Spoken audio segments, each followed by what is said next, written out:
कंवर यात्रा, सदियों का सफर, आस्था की अमर कहानी। कल्पना कीजिए एक ऐसे बीज की जो सदियों पहले बोया गया था और आज एक विशाल वटवृक्ष बन चुका है, जिसकी जड़ें भारत की सनातन संस्कृति में गहरी धंसी हैं। यही है कंवर यात्रा का इतिहास, एक ऐसी परंपरा जो समय की रेत पर चलते हुए युगों युगों से अपनी पवित्रता और महत्व को बनाए हुए है।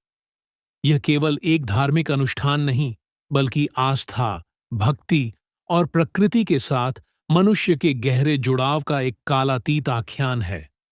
प्राचीन काल, दिव्य उत्पत्ति और पौराणिक गूंज। कंवर यात्रा की वास्तविक जड़ें इतनी गहरी हैं कि उन्हें ढूंढना प्राचीन भारत के पौराणिक काल में ले जाता है।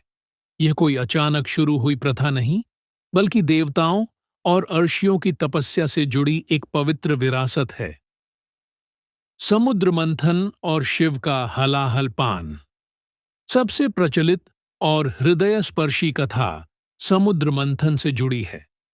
जब देवताओं और असुरों ने मिलकर क्षीर सागर को मत्था, तो उसमें से 14 रत्न निकले। लेकिन इन रत्नों से पहले एक भयानक और विनाशकारी विष हलाहल निकला, जिसने तीनों लोकों को भस्म करना शुरू कर दिया। तब भगवान शिव ने सृष्टि को बचाने के लिए उस विष को अपने कंठ में धारण कर लिया। विष के प्रभाव से उनका कंठ नीला हो गया और वे नीलकंठ कहलाए।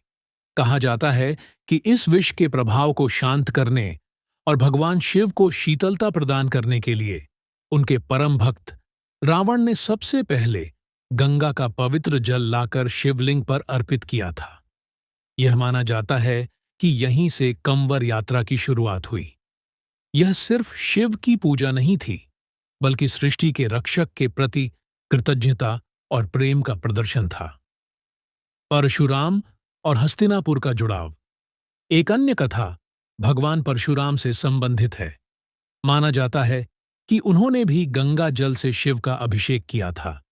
हस्तिनापुर के पास पुराना महादेव मंदिर में ऐसी मान्यता है कि परशुराम ने कांवड़ लाकर शिव का जलाभिषेक किया था। यह दर्शाता है कि यह परंपरा प्राचीन काल से ही विभिन्न क्षेत्रों और दिव्य हस्तियों से जुड़ी रही है।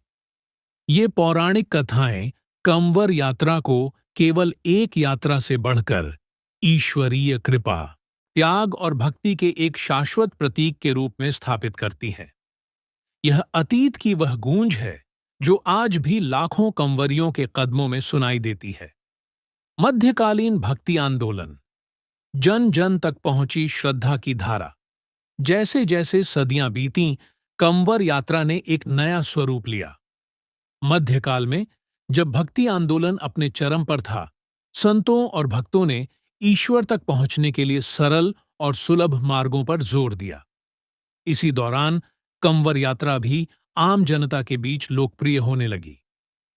सांस्कृतिक और सामाजिक एकीकरण। इस काल में यह यात्रा केवल व्यक्तिगत साधना नहीं रही, बल्कि सामुदायिक भक्ति का एक माध्यम बन गई।